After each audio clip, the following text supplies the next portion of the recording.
Môže sa obyčajný les premeniť na nepoznanie tak, že si budeme myslieť, že sme vo vnútri obrovskej katedrály? Včera sme zistili, že áno.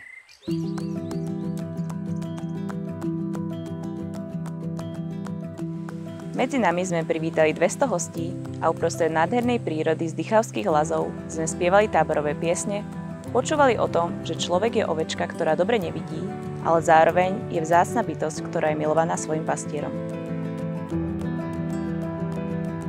Boli sme svedkami oslavy, kde 7 z našich priateľov verejne vyznalo svoju vieru v Ježiša Krista.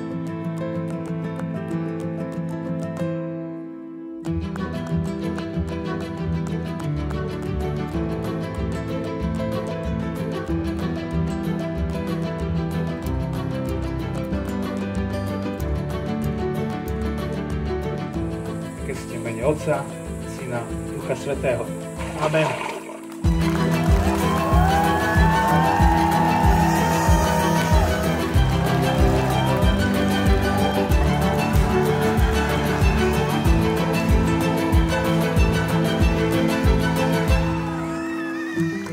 Pripomenuli sme si tak, že celý život je liturgia.